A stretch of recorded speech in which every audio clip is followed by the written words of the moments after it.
Welcome back to Tethered and Whole. I'm your host, Matt Weld, and today we're exploring a practice that may sound simple, but science tells us it has a profound effect on both our bodies and our relationships.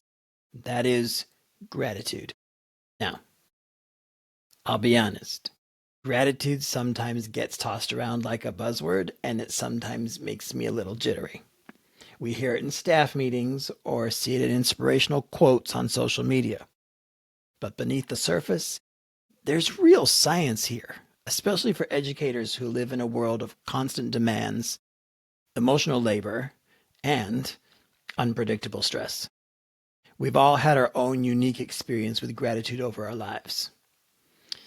When I was in my 30s, my parents divorced and my dad remarried and moved to a little town in Northern California. A couple of years ago, I got that call no one wants. Dad had passed in his sleep. I stopped by the county courthouse when I went to California for the service to get a copy of his death certificate. It listed the cause of death as atrophy of the brainstem. We all thought he had Parkinson's, what with his terrible tremors. His celebration of life service was held at the little municipal airport that he and his wife Christine had run for several years. All his airport buddies came together and performed a missing man formation with their private Cessnas and experimental aircraft. It's followed by a cookout potluck with music provided by one of their friends playing on his accordion under the awning on a little folding chair. People came from all over the county to tell stories about a life I really knew nothing about. I'm just grateful to have been a witness to such an outpouring of love for my dad. Growing up, my sister and I, we were constantly told to be grateful for what we had. And we had everything we needed despite living on a teacher's salary in the 70s and 80s. Mom would say things like, "The starving kids in Ethiopia would love to have this food." As I struggled through that cooked spinach, you know, the kind whose stems always slide down the back of your throat and make you gag. But it wasn't until I learned about and leaned into the science behind gratitude that I really started to take it seriously. Research consistently shows that gratitude isn't just a nice thought. It actually reshapes our nervous system. For example, studies using heart rate variability, which is a measure of how flexibly our nervous system responds to stress. Those studies have found that gratitude practices enhance parasympathetic activity.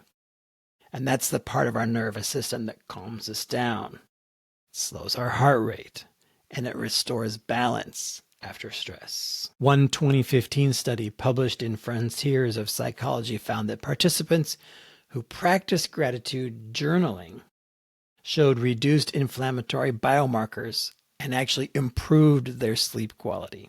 In other words, gratitude literally helps the body recover and restore.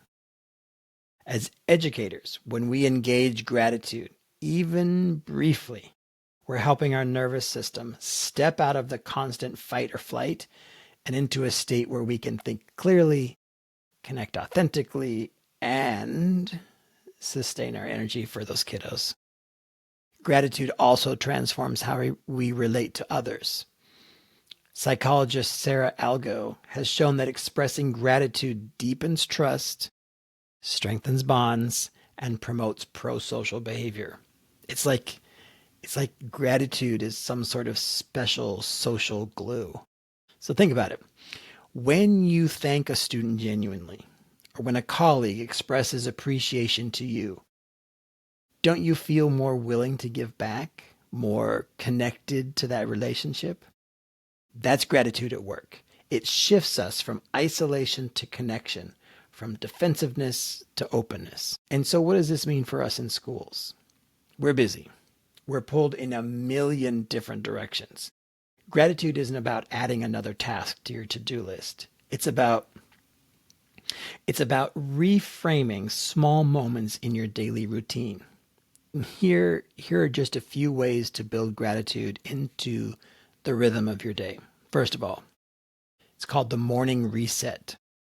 Before opening email, jot down one thing you're grateful for in your role as an educator. It could be something as simple as, I get to start fresh today, or I love how sunlight comes through my classroom window. Research shows that even brief practices can shift mood and physiology. Second one, gratitude walks. On your way to class, name 3 things you notice around you that you appreciate.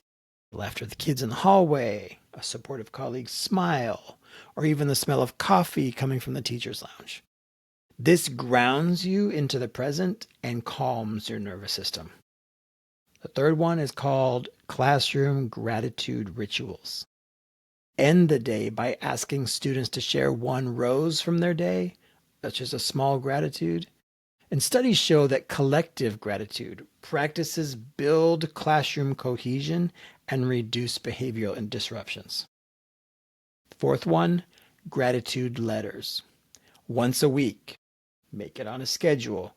Write a short email or sticky note to a colleague, a parent, or a student expressing specific appreciation.